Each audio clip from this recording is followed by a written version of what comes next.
have we seen enough evidence yet? How many witnesses do we need in a court of law? Jesus gave us the answer, and it's recorded in John chapter 8, verse 17. It is also written in your law, specifically of Moses, that the testimony of 2 men is true. We have heard from far more than just 2 witnesses. For verification that the book deposited in the side of the ark did not end at the cross, we have heard from the voice of 7 witnesses, such as commentaries, dictionaries, concordances, patriarchs, prophets, and apostles, and number 7, best of all, from the words of Jesus Christ himself.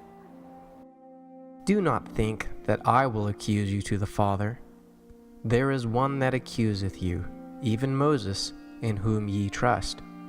For had ye believed Moses, ye would have believed me, for he wrote of me. But if ye believe not his writings, how shall ye believe my words? What is the will of the Father? That we keep his commandments. Christ, to enforce the will of his Father, became the author of the statutes and precepts given through Moses to the people of God. Christians who extol Christ but array themselves against the law governing the Jewish church array Christ against Christ. In the beginning of this study, we learned that the Old Testament Hebrew word for law of God was Torah, 8451. But how do we translate this particular word into the New Testament Greek? Our answer is found in Hebrews chapter 8, where Paul, talking to the Christians, quoted Jeremiah 31:33, where law is Torah. In Hebrews 8:10, it translates into Greek as nomos, 3551, and is defined as specifically, law specifically of Moses. Before this study, we saw the Mosaic law as a sacrificial system exclusively. But since the sacrificial laws ended, all that remains is Statutes 2708, the fine print of our Ketubah covenant agreement, which we have been told are statutes that are permanently binding as long as time should last. As we continue, we will hear the words of Christ concerning this matter. But first, let's read Hebrews 8:10. For this is the covenant that I will make with the house of Israel after those days.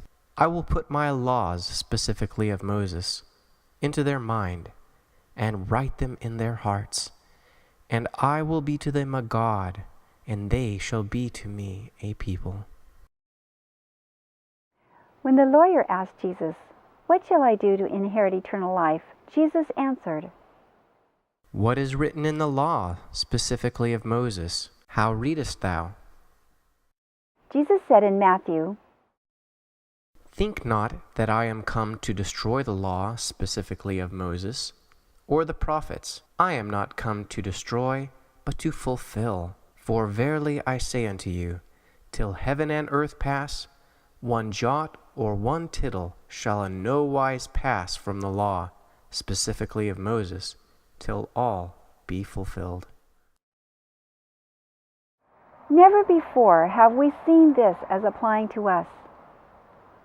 But if we have assumed that the Mosaic law was ended at the cross, then are we not saying that Jesus came to end the law? But indeed, he actually said, "Go read the law specifically of Moses, for there within ye shall find eternal life."